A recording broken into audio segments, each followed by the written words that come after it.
प्रयागराज 19 मार्च नैनी में जमुना पार जिला अध्यक्ष अरुण तिवारी कांग्रेस पार्टी के अपना इंटरव्यू में कहा, इलाहाबाद संसदीय क्षेत्र से ब्राह्मण एवं मुस्लिम का समीकरण बन चुका है। पार्टी को ब्राह्मण समाज को टिकट देना चाहिए। ब्यूरो चीफ इसरार अंसारी।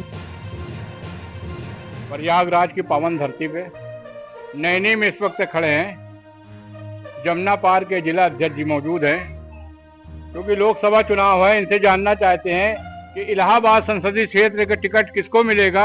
इसलिए कई वर्षों के बाद ये मौका आया है। कांग्रेस को हाथ से नहीं जाना देना चाहिए, लेकिन कांग्रेस की ये आदत है कि दम आखिर दिन तो टिकट देती है। जब आखिर दिन टिकट देगी तो प्रचार क्या करेगी। जिला अध्यक्ष जी आप बताइए।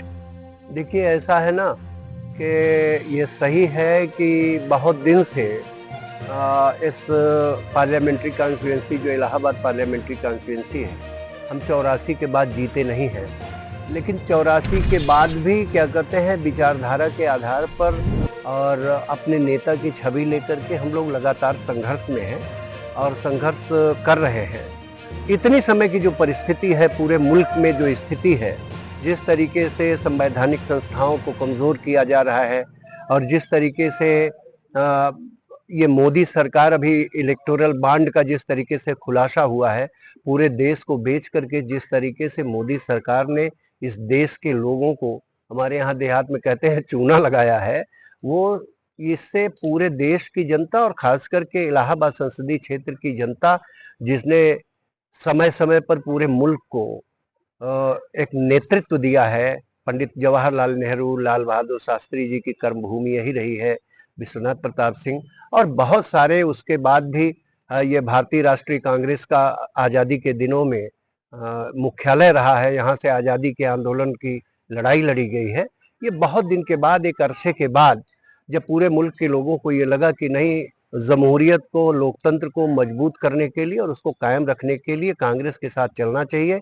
मैं तो धन्यवाद देना चाहूँगा समाजवादी पार्टी के मुखिया अखिलेश यादव जी को, अपने नेता राहुल गांधी जी को, और जो पार्टियां इंडिया गठबंधन में शामिल हैं, सब लोगों ने एक साथ ये संकल्प लिया है कि हम इस देश की जमहूरियत, लोकतंत्र को और धर्मनिरपेक्षता को बचाने के लिए पूरी शिद्दत से काम करेंगे। और मुझे पूरी उम्मीद है कि नेतृत्व इस सीट पर जो भी फैसला लेगा, वो संगठन को पूरी तरीके से विश्वास में लेकर के जैसे फैसला लेगा, और निश्चित रूप से इस बार हम जीतेंगे, फतेह हमारी होगी। क्या ये बता सकते हैं कि सीट पे किसको लड़ाया जाएगा? क्योंकि ब्राह्मण यहाँ से कभी चुनाव जीता नहीं है। ब्राह्मण मुस्लिम का एक कॉम्बिनेशन बनता है यहाँ पे। नहीं, आपको शायद जानकारी नहीं है, यहाँ ब्राह्मण ही हमेशा जीता है। अपवाद में एक बार विश्वनाथ प्रताप सिंह जीते, 2 बार रेवती रमन सिंह जीते, उसके बाद सरोज दुबे से लेकर के और इसके पहले जितने भी सांसद हुए हैं, सब जनेश्वर मिश्रा जी जीते हैं। इसके बाद रीता बहुगुणा जोशी जीते हैं, डॉक्टर जोशी जीते हैं। तो ब्राह्मण बाहुल्य ये क्षेत्र है।